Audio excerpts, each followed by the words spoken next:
오늘은 느헤미야서에 대해서 공부해 보겠습니다. 느헤미야서는 3차 포로 귀환을 배경으로 하지요. 우리가 아는 것처럼 포로 귀환이 3차에 걸쳐서 이루어지게 됩니다.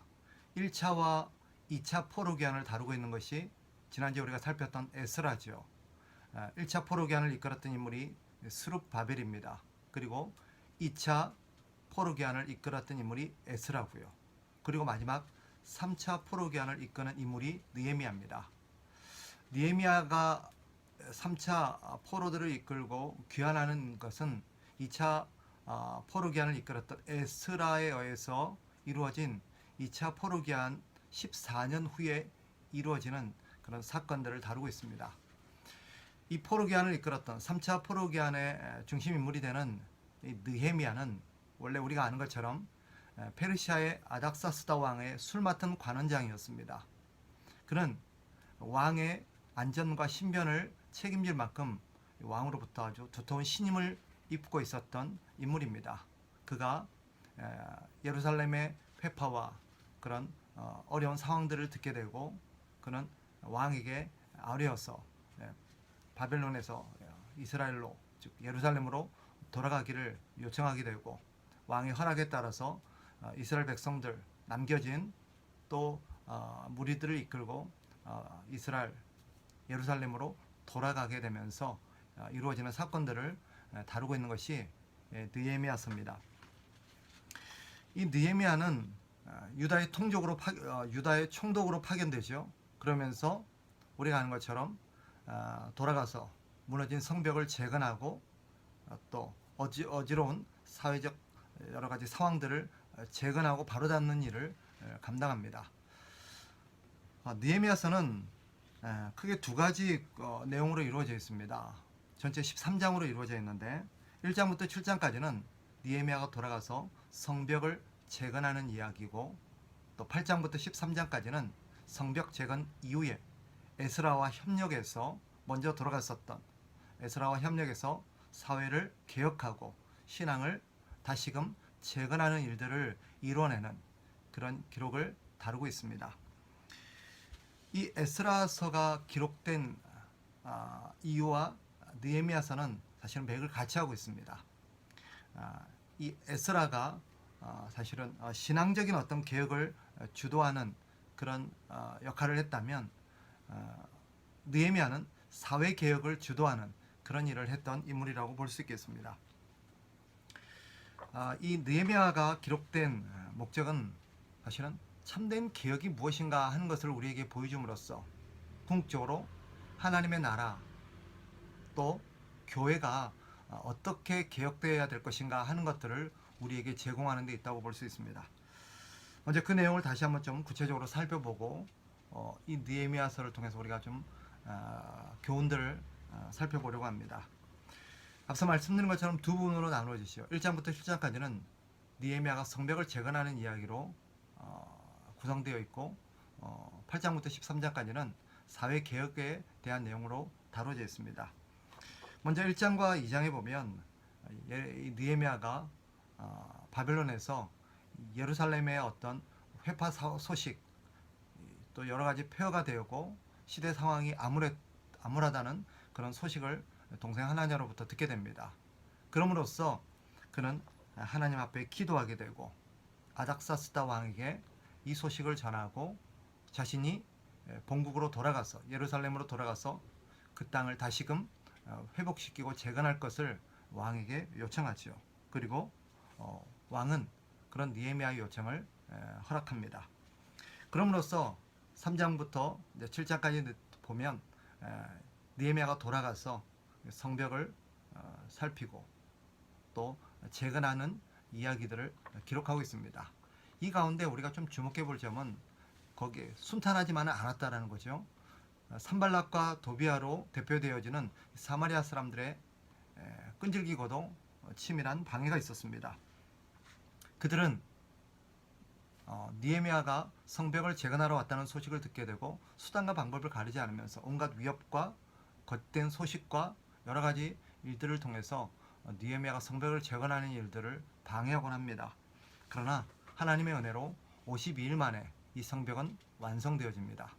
그리고 그는 이 성벽을 재건한 이후에 예루살렘을 새롭게 정비하기 시작하죠.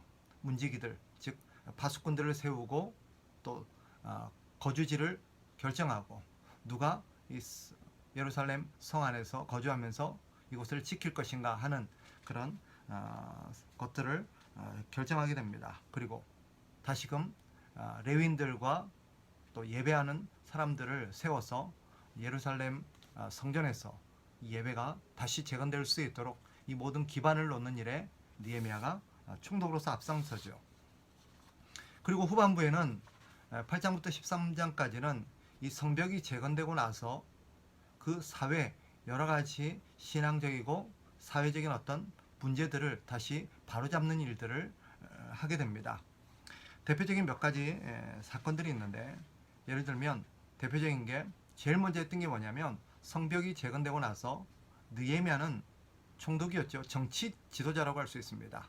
앞서 14년 전에 파견되어서 신앙적인 개혁을 주도했던 이 에스라와 협력해서 다시금 신앙 각성 운동을 펼치게 됩니다. 에스라에게 부탁하게 되고, 에스라는 느헤미야의 그런 협력 아래에서 다시금 하나님의 백성들을 불러 모아서 하나님의 말씀을 가르치고 다시금 어지러지고 무너진 그 사회를 재건하는 일들에 힘쓰게 됩니다. 그리고 두 번째로 앞서 말씀드렸던 것처럼 느헤미야가 추진하고자 했었던 예루살렘 성전의 그런 예배와 여러 가지 행정적인 일들을 다시금 개혁하고 회복하는 일들을 하게 됩니다. 그리고 완성된 이 성벽을 봉헌하면서 하나님 앞에 큰 봉헌식을 드리는 이야기가 이어져 있습니다. 그리고 마지막으로 그는 잠시 느헤미야서에 보면 본국으로 다시 페르시아로 돌아갔었던 것 같습니다. 어떤 연유에선지 앞에서 이 느헤미야가 아닥사스다 왕에게 자신이 고향으로 돌아가서 자기 고향을 좀 재건하는 일을 하겠노라고 부탁했을 때 어떤 기한을 약속했던 것 같습니다. 그래서 그 기한이 마치자 1차적으로 이 페르시아로 돌아가서 이 아닥사스다 왕에게 그간의 일들을 보고했었던 것 같고, 그리고 다시 아닥사스다의 왕의 허락을 받아서 2차로 예루살렘으로 돌아오게 됩니다. 그 어간이 정확하게 몇 년이었는지는 알 수 없지만 그 기간 동안에, 즉 느헤미야가 예루살렘을 비운 그 기간 속에 예루살렘은 다시금 어지러워지고 사회적으로 타락하는 그런 일들이 일어나게 됩니다. 그 시기에 돌아가 보니까 그 적이었던, 즉 예루살렘 성벽을 재건하는 일에 방해하는 우두머리 중에 한 명이었던 도비아가 사실은 예루살렘 성전에서 공간을 차지하고 또 버젓이 영향력을 행사하고 있는 것들을 보면서 느헤미야가 붕괴하고 이 모든 걸 바로잡죠. 그럼으로써 그간에 어지러웠던 여러 가지 사회와 신앙적인 문제들을 바로잡습니다. 대표적인 게 세 가지가 나오는데, 첫 번째는 사람들이 그동안에 레위인들을 돌아보지 않고 레위인들을 돌보지 않으므로 레위인들이 그 직무를 버리고 사실은 자신의 살 길을 찾아 떠나가는 이야기들이 기록되어 있습니다. 그래서 느헤미야는 사람들을 꾸짖고 다시금 레위인들을 불러서 돌아오게 만들고 그들이 다시 그 일들을 예루살렘 성전을 돌보고 하나님을 예배하고 백성들을 지도하는 일들을 할 수 있도록 행정적이고 사회적인 기반들을 다시 마련하는 일들을 합니다. 그리고 두 번째로 이 느헤미야가 힘쓴 일은 안식일을 다시금 재정비하는 것이었습니다. 사람들이 당시 안식일을 제대로 지키지 않았던 거죠. 그래서 안식일을 다시금 정비하고 사람들로 하여금 안식일을 지키도록 엄히 경고합니다.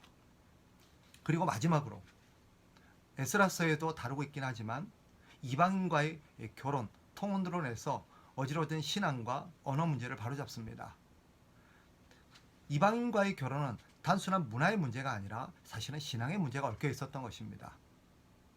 이방인과 결혼한 사람들에게 나타났던 두드러진 문제 두 가지가 있었다면, 첫째는 그들이 우상을 숭배하게 되었다는 것과, 두 번째는 이스라엘의 즉 히브리어의 언어를 잃어버림으로써 자신들의 민족적 정체성과 의식을 상실하게 되는 그런 일들이 있었음을 느헤미야가 간파합니다.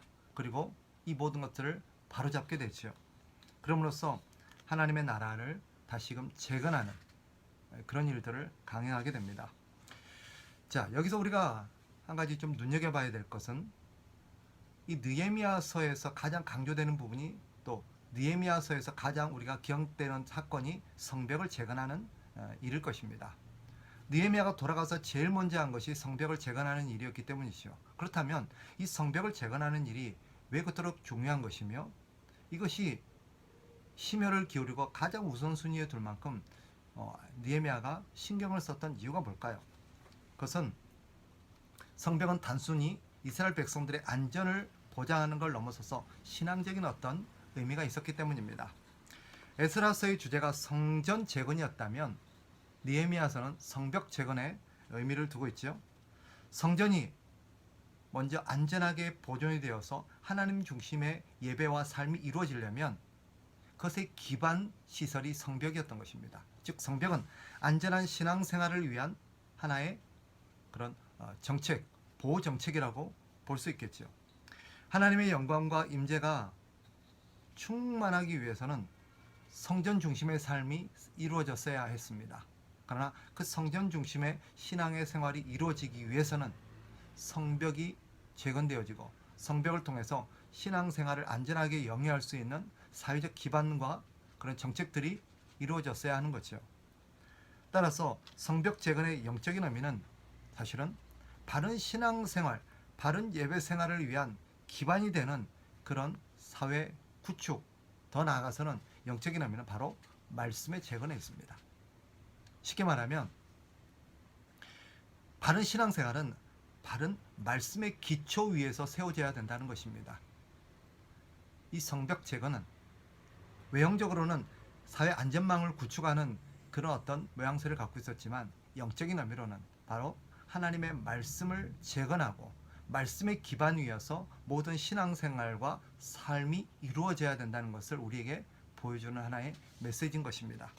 따라서 하나님의 말씀을 바르게 이해하고 하나님의 말씀을 따라서 바른 신앙의 어떤 진리들을 우리가 세워나가고 그 말씀에 따라서 우리의 삶을 개혁하고 고쳐나가는 것, 이것이 바른 개혁이다. 성경이 말하는, 느헤미야가 말하는 바른 개혁이라는 것을 우리에게 보여주는 것이 이 느헤미야서의 메시지입니다. 즉 신앙적으로 바르게 서고 바른 신앙생활, 바른 삶이 가능하기 위해서는 바른 말씀으로 우리의 삶이 재건되어지고 고쳐지는 것이 필요하다라고 말하는 것이 이 느헤미야서죠. 따라서 제일 먼저 해야 될 것은 느헤미야서가 보여줬던 이스라엘 백성들, 하나님의 백성들이 제일 먼저 힘쓰고 심혈을 기울여야 될 것은 바로 하나님의 말씀으로 우리의 삶을 재건하는 일입니다. 말씀이 재건되지 않고 바른 말씀과 교리와 바른 어떤 하나님의 진리에 대한 이해 없이, 그런 깨달음 없이 이어지는 신앙생활은 자칫 왜곡되어지고 잘못된 삶으로 나갈 여지가 많다는 것이죠. 그래서 바로 제일 먼저 그리스도인들이 힘써야 될 것은 우리의 삶을 말씀으로 재건하는 것입니다. 하나님의 진리를 깨닫고 그 말씀에 따라서 우리의 삶을 재정비함으로써 바른 신앙이 이루어질 수 있다는 것을 느헤미야서는 보여주고 있죠. 그러나 느헤미야서가 이 과정에서 보여주는 또 하나의 메시지가 있습니다. 이런 신앙적 개혁은 그래 쉽고 단순한 일이 아니라는 것입니다. 두 가지 이유에서요. 첫째는 적이 있습니다. 우리가 하나님의 말씀을 재건하고 말씀대로 우리의 삶과 신앙을 갖고 나가는 데는 항상 이 산발락과 도비아 같은 바로 적들이 있다는 것이죠. 우리가 그렇게 살지 못하도록 우리를 위협하기도 하고 우리를 회유하기도 하고 우리를 계속해서 유혹하는 그런 적들이 있기 때문에 말씀대로 우리의 삶을 재건하는 일이 쉽지 않다는 것을 느헤미야서는 보여줍니다. 또한 이 일에는 희생과 헌신이 필요합니다. 느헤미야는 바로 이 일을 위해서 자기의 기득권을 내려놓아야 했고 자기의 어떤 이익과 편안함을 포기해야 했습니다. 그리고 여기에 동참하는 하나님의 백성들 역시 성벽을 재건하기 위해서 자신의 것을 드려야 했고 자신의 삶을 희생해야 했고 자기의 욕심을 내려놓고 다른 사람과 함께 헌신하는 삶이 필요하다는 것을 이 느헤미야서는 성벽을 재건하는 사건을 통해서 보여줍니다. 따라서 우리가 하나님의 말씀으로 우리의 삶을 재건하는 일은 쉽지만은 않습니다. 그러나 결국 52일 만에 느헤미야는 해내지요. 하나님의 은혜가 함께 있기 때문입니다.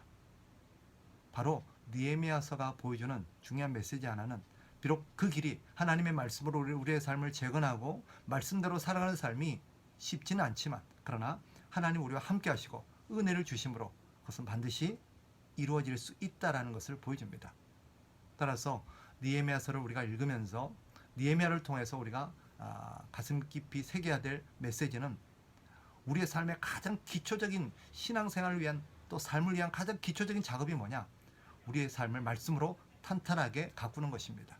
말씀의 기반 위에서, 즉 우리가 무엇을 해야 되고 어떻게 해야 되고 왜 해야 되는지를 말씀의 원리 안에서 분명하게 세워지지 않으면 우리의 신앙생활은 무너질 수밖에 없다는 것을 보여줌으로써 우리가 왜 말씀으로 우리의 삶을 새롭게 재건하고 살피는 일이 중요한지를 보여줍니다.